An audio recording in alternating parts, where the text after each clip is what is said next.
اس کے علاوہ بس ہم بات کر رہے تھے کہ اللہ تعالیٰ نے جب انسان کو پیدا کیا ہے بھائی تو یہ ہمارے سامنے رکھا ہے کہ اللہ تعالیٰ نے فرمایا کہ ہم نے تمام جانداروں کو قرآن 24:45 میں 24 چیپٹر 45 نے کہا کہ ہم نے سے پیدا کیا. میں نے بگ بینگ کا ورس آپ کے سامنے رکھا کہ کیسے اللہ تعالیٰ نے فرمایا کہ کائنات ایک جگہ پر موجود تھی، ہم نے پھاڑ کر علیحدہ کر دی.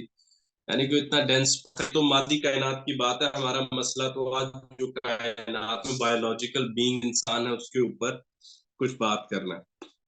پھر یہ بہت انٹرسٹنگ ورس آتا ہے جس کے اوپر پھر میں نے ایک اور مولانا روم کے ساتھ دلیل رکھنی کہ قرآن مجید میں چیپٹر 71 ورس 17 میں آتا ہے کہ ہم نے تم کو زمین سے ایسے پیدا کیا جیسے نباتات، جیسے پودے. یہاں پر ایک دلیل جو اپنی نظم میں، اور میں نے وہ ٹھیک بتایا ریکنسٹرکشن میں علامہ نے اس نظم کو کوٹ بھی کیا، وہاں پر مولانا روم فرماتے ہیں کہ انسان کی ایک رغبت بہاروں کی طرف، پھولوں کی طرف، ورنہ تو دیکھو یہی پھول کائنات، یہی پھول ہے جس کو جانور کھا جاتا ہے. ہم اس پر شاعری کرتے ہیں، ہاں نبید لوگ تو کریں یہاں ازاریاں، تو ہائے گل پکار میں چلاؤں ہائے دل. تو اس پھول سے ہم محبت پیدا کرتے ہیں، جانور اس کو کھا رہا ہوتا. تو رومی فرماتے ہیں کہ اس کی بڑی وجہ انسانوں کا کسی زمانے میں پودا ہونا ہے کہ وہ ایک رغبت رکھتا ہے اپنے پرانے سیلف کی طرف اور بہاروں سے محبت رکھتا ہے. اور قرآن کا یہ ورس بہت اہم ہے، بہت اہم ہے، اس کے اوپر تحقیق ہونی چاہیے. اور اچھی طرح جس طرح ہم تحقیق ایک دوسرے کے خلاف فتاویٰ دینے کے اوپر کئی کتابیں لکھ بیٹھے ہیں، اتنی بڑی تحقیق ہونی چاہیے کہ اس ایک ورس کے کیا معنی ہے. اور پھر جب ہم قرآن کے چیپٹر 35 ورس 11 کی طرف بڑھتے ہیں پھر ہم حیران رہ جاتے ہیں کہ اللہ تعالیٰ کہتے ہیں کہ ہم نے انسان کو مٹی سے پیدا کیا. پھر کہا جاتا ہے کہ وہ نطفے سے پیدا ہوا اور جوڑوں میں اس کو رکھا. تو جیسے پوری ترتیب ہے چیپٹر 35 ورس 11 میں، تو آپ حیران رہ جاتے ہیں کہ اس کلیئرٹی کے ساتھ باتیں موجود ہیں. مسئلہ کہاں آتا ہے اس کے اوپر واضح بحث کر لیتے ہیں. مسئلہ وہاں آتا ہے جب ہم سروائیول آف دا فٹسٹ یا نیچرل سلیکشن جیسے الفاظ کے، اور ہم جانتے ہیں سروائیول آف دا فٹسٹ کی تھیوری میرے خیال سے اگر کسی کو بہت پسند ہوگی تو وہ نیٹشے اور اقبال ہی ہوں گے کہ بھائی بالکل ٹھیک ہے، انقلاب لاؤ، جو بھی چالاکی یا طاقت سے اس زمانے کے حالات کو چیرتا ہوا اگلی صدی میں چلا جائے گا، وہ اپنی نسل آگے بڑھا لے گا، ورنہ پیچھے رہ جائے گا. اگر کوئی بہت بہادر سمجھے گا کہ میں الیگزینڈر ہوں تو مارا جائے گا.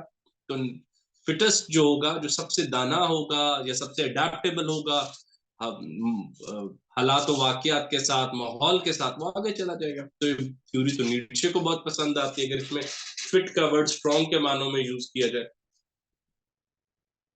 بلکہ میں یہاں کچھ باتیں آپ کے ساتھ اور بھی کرنا چاہتا ہوں.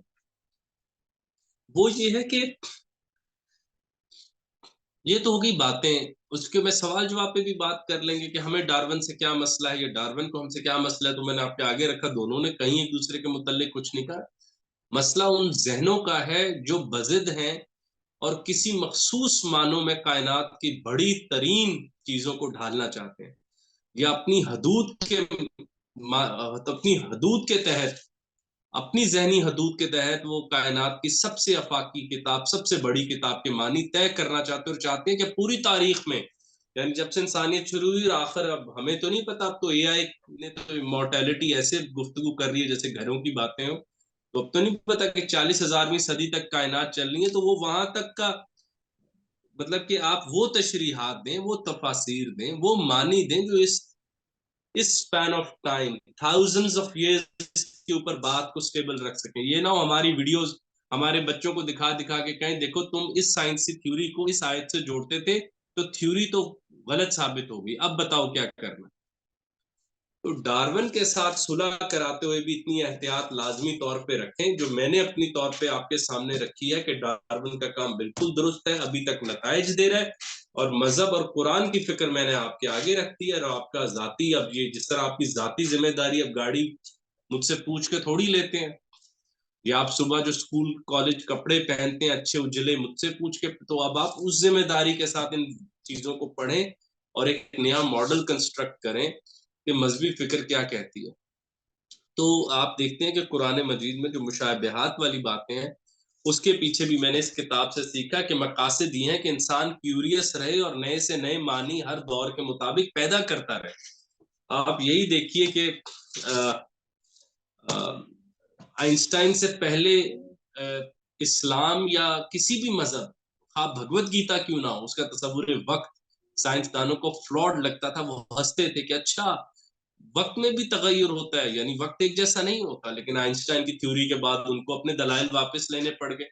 لیکن ہمیں اس باتوں سے تسکین حاصل نہیں کرنی چاہیے. کوئی فخر کا مقام نہیں ہے کہ اگر ہمارے اسلاف رومی نے یا المسخوی نے یا الجاحظ نے ڈارون جیسی تھاٹ کے اوپر، ڈارون اب ہم ایز اے فلسفی یوز کر رہے ہیں، ایز اے کنسٹرکٹ یوز کرنے کے اوپر اگر کام کیا، تو اب ہمارا یہ کوئی کام نہیں ہے کہ ہم پیچھے ٹیک لگا کے بیٹھ جائیں کہ دیکھو انہوں نے یہ باتیں کر رکھی تو ہماری ذمہ داری پوری ہو گئی. میں حیران ہوں اس 400 صفحے کی کتاب کو دیکھ کے، جو صرف ان آیتوں کے اوپر ہے جو جانوروں کے لیے ہیں اور انسانوں کے لیے ہیں، اور انسانی لذت کو برقرار رکھنے کے لیے اخوان نے ایک پوری کتاب مرتب کر ڈالی جس میں جانوروں کا کیس انسانوں کے خلاف ہے. کہتے ہیں افضل کوئی بھی نہیں ہے. تو یہ وہاں پہ خیر انہوں نے افضل انسان کو آخر میں ثابت کیا، وہ کیسے کیا وہ بہت بڑی بات ہے. بلکہ میں چاہوں گا جس بچے کا دل ہو، شوق ہو، تو وہ ایک ایسا سیشن ضرور رکھیں. تو ہم آپ کے سامنے اس کتاب کا تھیسس رکھیں. اور جان کے بعد عرصے بعد کسی کتاب کا پرولوگ پڑھنے کا مزہ آیا تو وہ یہ گڈ مین اور میکگریگر نے جو اس کتاب کا لکھا ہے کہ انہوں نے کہا ہے کہ مسلمانوں میں اخوان نے جو بردرن آف پیورٹی ہیں، انہوں نے جانوروں کی زبانی انسانوں کو نصیحت کرنے کی یونان کی پرانی تہذیب کو زندہ کر لیا. خیر یہ تو ارد گرد کی باتیں ہو گئی. تو اصل بات جو میں آپ کے آگے رکھنا چاہتا تھا وہ قرآن کی چیپٹر 8 کا ورس نمبر 22 ہے. نشرت دواب عند اللہ ثم البکم الذین لا یعقلون ہے. جو تفکر نہیں کرتے، عقل استعمال نہیں کرتے، وہ چوپاہے ہیں یا اس سے بھی بدتر. یہ تو بڑی اینٹی ڈاروینین، مطلب یہ تو ڈارون کی سمت میں رہتے جیسے الٹ بات ہو گئی. اس کو بھی وقت نکال کے اس نظر سے کبھی سوچیں یہ کیا بات خداوند کریم اس کائنات کے مالک خالق نے کی. وہ چوپاہا ہے یا اس سے بھی بدتر جو عقل استعمال نہیں کرتا. یہ کیا بات ہے؟ تو اس کو ضرور سوچئے، اس کے اوپر بہت زیادہ جو ہے وہ وقت استعمال کیجئے. تو پھر باقی تفصیلی باتیں ہیں جیسے اخوان کی میں خوبصورت بات، یہ جو میں کتاب بار بار اخوان کے حوالے سے کہہ رہا ہوں وہ یہ والی ہے، پیسٹلز جو ہیں اس میں سے ایک کہانی ہے. وہ کہتے ہیں کہ آپ کبھی پودوں کو اس نگاہ سے دیکھیں کہ وہ زمین سے منرل، ان کی ایک ہی ذمہ داری ہے کہ وہ زمین سے منرلز نکال کے جانوروں کے منہ میں ڈالیں. اب آپ سوچیں یہ ڈارون سے 600-700-800 سال پہلے یہ بات سوچی جا رہی ہے، اور ان کی یہ ذمہ داری ہے کہ یہ وہ کھلائیں، اس کو آکسیجن دیں اور زمین تیار کریں. تو یہ کتنی انٹرسٹنگ اور کتنی بڑی بات ہے جو بردرن آف پیورٹی نے یا اخوان نے کی ہوئی ہے. تو ہمیں بڑی حیرت ہوتی ہے باتیں دیکھے کہ ہمارے اسلاف چلتے پھرتے یہ باتیں کر رہے ہوتے ہیں. پھر علامہ محمد اقبال نے المسخوی الجاحظ دونوں کا ذکر کیا کہ انہوں نے ایوولوشن کے اوپر بہت زیادہ کام کیا، اور ایوولوشن سے مراد ہم وہ ایوولوشن کی بات نہیں کر رہے ڈاون والی، مگر لفظ ارتقاء کی بات کر رہے ہیں کہ ارتقاء مراحل سے کائنات گزرتی ہے، جس کے اوپر ہمارے پاس آپ کے، بلکہ آپ یہ میں کوٹ کرنا بھول گیا، چیپٹر 71 کا 14 نمبر ورس میں قرآن مجید ہمیں ہدایت فرماتے ہیں کہ ہم نے کئی سٹیجز میں کائنات کو پیدا کیا. اب پھر ذمہ داری یہ نہیں ہے کہ بھائی آپ سٹیج طے کر لیں کہ ایک آئی سٹیج اور دوسری، آپ اس لفظ کو اور کھولیں، یہ نو کل کو وہ کنسٹرکٹ بھی گر جائے. جہاں سے ہم نے آج کا لیکچر شروع کیا وہ ہینکاک کی وہ بات ہے کہ ہم ہر تھوڑے عرصے بعد تاریخ انسانیت کو پیچھے دھکیل رہے ہیں، اور جتنا پیچھے جا رہے ہیں ایک بڑی اور عقل مند سویلائزیشن ہمیں قدیم ترین ایویڈنس سے پرانی مل جاتی ہے. مذہبی لوگوں کی یہاں یہ ذمہ داری بنتی ہے کہ وہ سائنسدانوں سے لڑنے جھگڑنے کی بجائے یہ طے کریں کہ مذہب کے یہاں تخلیق کیا ہے، ارتقاء کیا ہے. 26,000ویں صدی میں بھی اگر سوال کھولا جائے تو قرآن جس نے تبدیل نہیں ہونا، اس سے نکالے جانے والا معنی اس زمانے کی تحریکوں سے ٹکرا نہ رہا ہو بلکہ معنی دے رہا ہو. یہ ہے بڑی ذمہ داری. اور چھوٹی ذمہ داری یہ ہے کہ آپ ڈارون سے سر اٹکا کے بیٹھ جائیں. یہ بہت چھوٹی ذمہ داری ہے کہ آپ ایک تھیورسٹ سے ذہن اٹکا کے بیٹھ گئے، ایک طرف آفاقی کتاب، ایک طرف دنیا کا آدمی. اور آپ اس سے لڑنے جھگڑنے میں پڑے. آپ انہیں کہیں آپ قابل استعمال ہو, بہت درست کہہ رہے ہو, لیکن سائنس حتمی نہیں ہوتی. سائنس میں تغیر آتا ہے, تبدیلی آتا ہے. آپ بھی چلیں, ہم بھی چل رہے ہیں, آگے دیکھتے ہیں. آپ اپنے نتائج پیدا کریں, ہم اپنے نتائج پیدا کریں گے. یہ سب سے عام بات ہے. کیونکہ میں نے طاہر سے پوچھا تھا تو ہمارے کچھ طلباء جو ہیں ان کے ہاں یہ بات بہت عام ہے کہ مختلف شعبوں سے تعلق رکھنے والے طلباء و طالبات ہیں, تو اس لیکچر کو بایولوجیکل بنانے کی بجائے میری زیادہ شوق یہ تھا کہ ہم اس کو فلسافیکل معنوں میں ضرور سامنے رکھیں. پھر قرآن اپنے چیپٹر 29 ورس 20 میں کہتا ہے کہ زمین پر چلو پھرو تاکہ تم تحقیق کر سکو میری کائنات کے بارے میں. یہ بڑا حیران کن ورس ہے قرآن کی, بہت حیران کن آیت ہے ہمارے لیے کہ جب آپ چلتے ہیں پھرتے ہیں تو آپ کو تغیر نظر آتا ہے تہذیبوں میں, انسانوں میں, عادات میں. آپ کو تو اس زمانے میں ایوولوشن نظر آ رہی ہے کہ ایک لوگ آگے مارس پر جا رہے ہیں, کیسے وہ اسی کائنات کو دیکھتے ہوئے سر لیب بنا گئے ہیں, آسمان پہ جا رہے ہیں. ہم اسی کائنات میں اسی جسم کے ساتھ جس کا بالکل ان جیسا جسم, میرا بھی جسم, میری ذہنی حالت دیکھیں کیا ہے. میں ایلان مسک کو سمجھ نہیں سکتا جو وہ بول رہا ہے, تو آپ سمجھتے ہیں میں ارتقائی معنوں میں ان کے ساتھ ہوں. علامہ محمد اقبال پھر یہاں پر جب ہم ایوولوشنری باتیں کر رہے ہوتے ہیں تو ابن خلدون کا ذکر کرتے ہیں, ان کی کتاب مقدمہ رکھتے ہیں, مجھے پڑھنے کا موقع ملا اچھی طرح. تو ابن خلدون نے مختلف چینجز, رنگ, طبیعت, لوگوں کے جذبات کے اوپر بحث کی کہ وہ کیسے ماحول سے متاثر ہو کے ارتقاء کی صورت میں طے ہوتی ہے. تو ہمارے ہاں یہ بحث اب ابن خلدون, المسخوی, مولانا جلال الدین رومی اور اقبال جو ہیں یہ بہت پرانے لوگ ہیں, ڈارون سے بہت پہلے, اور یہ باتیں گھروں میں ہو رہی ہوتی تھیں. اور آپ جب قرآن کی ایسی آیتیں دیکھتے ہیں کہ ہم نے زمین سے پودوں کی طرح پیدا کیا, یا پوری کائنات کی ہر زندہ شے جو ہے پانی سے تخلیق ہوئی اور کائنات ایک جگہ پر موجود تھی, پڑھ کر ہم چاہتے ہیں تم کائنات میں سفر کرو تاکہ تخلیق پہ غور و تفکر کر سکو. اچھا, میں آج کچھ سائنسی وہ والی فزکس والی آیتیں آپ کے سامنے نہیں رکھ رہا جو میرا اصل شوق ہے. تو آپ کو حیران ہو جاتے, یہ چند آیتیں ہیں جو میں نے رکھی ہیں. پھر ایک چیز جس کے اوپر میں کہہ کے میں بات ختم کروں گا سوال و جواب کے لیے, وہ سورہ دہر ہے. اللہ تعالیٰ الانسان حین من دہر لم یکن شیئا مذکورا, انسان پر ایک ایسا وقت بھی گزرا وہ قابل ذکر شے نہ تھا. اب عام کانشیسنس, عام آدمی جس نے اپنے آپ کو کوئی ہر بڑی تھیوری سے, ہر بڑی بات سے, ہر شاعری, ہر بڑے ناول, ہر بڑے فلسفے سے دور رکھا, وہ کہے گا انسان جب پیدا ہو, وہ اپنی جب خاتون جو ہے وہ کنسیو کرتی ہیں تو اس وقت جو انسان کی تخلیق ہے وہ قابل ذکر کائنات. اب آپ دیکھیں آفاقی آدمی کیسے سوچتے ہیں, اور مسلم تہذیبوں میں ہی وہ لوگ موجود تھے. میں کوئی باہر سے دلیل نہیں لا رہا.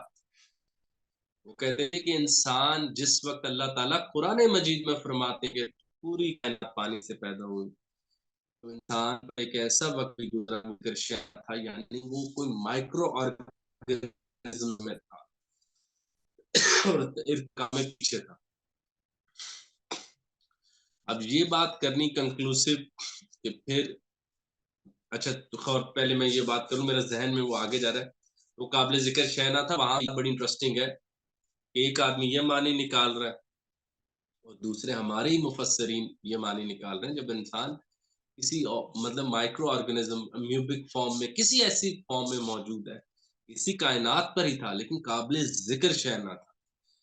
اور اس کے اگلے 2 ورسز آپ وقت نکال کے پڑھیے تو آپ حیران رہ جائیں گے کہ ہم نے پھر اس کو سماعت اور بصارت بخشی. آپ دیکھتے ہیں کہ مائکرو آرگنزمس کے پاس آنکھیں اور کان نہیں ہوتے. وہ پھر اس کو گائنیکولوجیکل معنوں میں لے جاتے ہیں کہ بھائی وہ دیکھو بچہ اب 4 مہینے سے پہلے کا تھا تو اب اس کو آنکھیں مل گئیں. لیکن وہی آیت سے بڑا آدمی کس طرح کی بات نکالتا ہے کہ پھر انسان کو آنکھ اور کان دیے گئے. کان اب وہ غیر کو دیکھے گا, کان باہر سے سنے گا, اس سے ارتقاء پیدا ہوا. اور پھر اس کو کانشیسنس دی, نہ ہدینا سبیلا اما شاکر و اما کفورا, تاکہ بھائی تمہارا دل چاہے تو ہمیں مانو, چاہے کو انکار کر دو. تو یہ اس کانشیسنس کی بات کی جا رہی ہے. آپ سب کے ذہنوں میں یہ سوال اٹھتا ہوگا کہ ڈارون جی کہتے ہیں کہ چمپ سے انسان آیا, تو یہ بحث کر لینے والی بات ہے. میں جو آج کل جو چیزیں دیکھ رہا ہوں اس میں تو وہ یہ بھی کہہ رہے ہیں کہ یہ ناممکن ہے کہ وہ انسان جو اپنے آپ کو ڈھانپنا نہ جانتا ہو, بیٹی اور خود میں فرق نہ کرنا جانتا ہو, خود میں اور غیر میں فرق کرنا نہ جانتا ہو, 24,000 سال پہلے وہ سڑکیں بنا رہا ہے اور پانی کا بہاؤ طے کر رہا ہے تاکہ گھروں تک پانی جا سکے، کیسے ممکن ہے؟ اور وہ اس حوالے تک ہے کہ ڈیوائن جو گائیڈنس ہے، پروفٹس ہیں، پروفٹ ورڈ سے آپ چڑھتے ہیں، وزڈم والے لوگ ہیں، سیجز ہیں، ایکسٹرا ٹیرسٹ کچھ ہیں، وہ آتے رہے، کیونکہ اس دور میں آپ ہمیں کہیں کہ یار پانی ادھر سے ادھر لانا ہے، تو چند سائنسداں نہیں ہے جو 9 ارب آبادی کا کچھ ان کو پتا ہے، وہاں سے انجینئر ادھر سے ادھر پانی نے کیسے آنا ہے، پانی سے بجلی کیسے، ہمیں تو ابھی بھی نہیں پتا، اس انسان کو کیسے پتا کہ وہ ایسی پیرامڈ کے اوپر آپ کبھی پڑھیں، آپ کی عقل دھنگ رہ جاتی. میری ایک ویڈیو جو چینل پہ پڑھی ہے جس میں نے اپنی طرف سے کہا ہے کہ ایجپشین لوگ جو ہیں وہ علم مانتے ہی نہیں تھے وہ چیز جو میجیکل نہ ہو، وہ علم تو مکمل کر چکے تھے، منطقی میتھمیٹیکل. پیور نارتھ پہ پیرامڈ بنایا اور وہ پتھر کو اس وقت کی کوئی کرین نہیں اٹھا سکتی، اور وہ پتھر وہاں پہ موجود ہی نہیں ہے، لوگوں نے اٹھائے. جی اللہ معاف کرے، لوگ مطلب کہ، اور اتنے لمبے عرصے کے لیے آپ غلاموں کو اس کثرت سے نہیں رکھ سکتے، اور کس نے پھر ڈیزائن کیا کہ آپ حیران رہ جاتے ہیں اس کی ایکوریسی دیکھ. اور پیور نارتھ پہ اور اس طرح کے پیرامڈز پوری گلوب میں کیوں موجود ہے، پوری زمین پہ کیوں؟ تو یہ کچھ باتیں جن کے جواب نہیں ہیں، اور جیسے ان کے جواب ملیں گے تو ہو سکتا ہے ہمیں کچھ سائنٹیفک دلائل واپس لینے پڑے. مسئلہ تب آئے گا وہ لوگ جو یہ ہر وقت سائنس اور مذاہب کی صلح میں پڑے رہتے ہیں. دونوں کے علیحدہ علیحدہ مقاصد ہیں، دونوں نے کبھی ایک دوسرے کو چیلنج نہیں کیا، اور دونوں طرف سے اگر کوئی لوگ ایسے کام کرتے ہیں وہ دونوں غیر ذمہ داری کرتے ہیں. مذہب کا بڑا ترین مقصد تنہائیوں کو پاک کرنا، معاشرت میں رحم دلی پیدا کرنا، اور کسی بڑے مقصد کے لیے ہر وقت دل میں آگ جلائے رکھنا. اور سائنس کا بڑا مقصد حقیقت کو سائنسی ٹولز پہ پرکھتے رہنا اور کائنات میں بہتر جگہ جہاں انسان رہ سکیں بنانا ہے. تو ان کا ٹکراؤ اگر ہوتا بھی ہے وقتی ہے، کیونکہ سائنس نے اپنی فطرت میں بہتر سے بہتر کی طرف جانا ہے. ٹیلی فون استعمال کر رہے کوئی، اب حیرانی ہوتی ہے، اچھا ٹیلی فون بھائی اتنی قدیم باتیں کر رہے ہیں. تاریخ اس تیزی سے بدل رہی ہے، اور اس کے اوپر ایک فنومنا آیا مائکروسکوپک پہلے ٹیلیسکوپک ایوولوشن تھی کہ ہم نے سن رکھا ہے کہ چمپینزی سے انسان بنا، دیکھا دکھا نہیں، ایویڈنس ہے، وہ بھی ماضی کا ایویڈنس ہے، اور پھر آپ جو بھی سائنسی ٹول سے لیتے ہیں. کہتے ہیں اب تو ہم ہوتے ہوئے اپنی زندگیوں میں ایوولوشن دیکھ رہے ہیں کہ ہم ٹرانس ہیومنزم کی طرف جا رہے ہیں. تو پھر آپ کے ذہنوں میں ایک عام سوال یہ آ سکتا ہے کہ آدم کیا تھے. اس کے اوپر میرا یہ خیال ہے کہ اگر کوئی سوال ہو جو آپ میں پوچھ لیتے، یا وہ بہتر ہے یا آپ خود اپنے ذہنوں کو کھنگالیں اور سوچیں کہ آرکیٹائپ آئیڈیا تو نہیں ہے آدم. اس طرح بھی دیکھیں، اپنے ذہنوں میں ان چیزوں کو لکھتے رہا کریں کہ اگر آدم جو ہیں جن کو فرشتوں نے سجدہ کیا وہ پھر کون تھے. اگر خرم صاحب کہہ رہے ہیں کہ یہ نیچے رومی نے بھی کہا، تو بھائی وہ آرکیٹائپ آئیڈیا ہے، وہ آئیڈیل آئیڈیا ہے. جیسے آپ سب کے ذہنوں میں ایک آئیڈیل کرسی موجود ہے، آئیڈیل گھر موجود ہے، وہ آئیڈیل آدمی ہے. اوہو بھائی بہت عام بات رہ گئی. مذہب اور سائنس کے، مذہب اور ڈارون کے دو مقاصد بہت مختلف ہیں. پہلا کہ مذہب اپنی فطرت میں ٹیلی لاجیکل ہے، یعنی کہ مذہب کے مطابق ہر شے کو بنانے والا ایک ایفیشنٹ کاز خدا ہے، اور اس نے ہر شے کو ایک بڑا مقصد دیا ہوا ہے. یعنی ٹیلی لاجی ہوتا ہے کہ مقصد کی وجہ سے بنیاد کو دیکھنا، شے کی وجہ سے مقصد کو نہ دیکھنا، بلکہ مقصد جس کو پورا کرنے کے لیے شے پیدا ہوئی ہے وہ اس طرف کیسے بڑھ رہی ہے. اس پہ بھی مولانا جلال الدین رومی کی ایک نظم ہے کہ اصل میں تو وہ پھل ہے جو بیج کو جنم دیتا ہے، کیونکہ ہمیں پھل چاہیے ہوتا ہے، بیج نہیں چاہیے. وہاں پر جو مولانا روم کی اس بات سے اگر ہم کوئی اصلاح حاصل کریں تو ڈاون کے ہاں یہ بات نہیں ہے. ڈاون کہتے ہیں کہ کوئی ایسی ٹیلیولوجی نہیں موجود، کوئی چیزیں اپنی ایکوریٹ مانی لے کر مقاصد کے لیے نہیں جا رہی، بلکہ نیچرل سلیکشن ہو رہی ہے جو ارد گرد کے ماحول کو دیکھتے ہوئے لیونگ آرگنزمز خود طے کر رہے ہیں. اب آپ سوچیے کہ ان دو بنیادی فرقوں کے بعد کوئی بات ہے جو صلح پیدا کر پہ ہو نہیں سکتی. تو ہمارا بڑا کام یہ ہے کہ ہم مذہبی فکر کو ان اوریجنل لکھیں. تو آپ کہیں گے بھائی وہ کیسے لکھیں؟ تو بھائی ہمارے لوگوں نے کر کر کے دکھایا ہوا ہے. بس ان مولانا جلال الدین رومی تو ڈارون سے پہلے پر لکھتی بھائی یہ موجود ہے، خدا ایک ہے، خالق و مالک ہے، کائنات کا چلانے والا ہے، کائنات میں کوئنسیڈنسز نہیں ہوتے، ہر شے کے درمیان کوئی بڑا مقصد چھپا ہوتا ہے. اور اس نے جو قرآن میں دلائل دیے بایولوجی پہ یہ ہیں، باقی عقلوں کو کیوں علامہ نے کہا تھا آزاد کیا ہے؟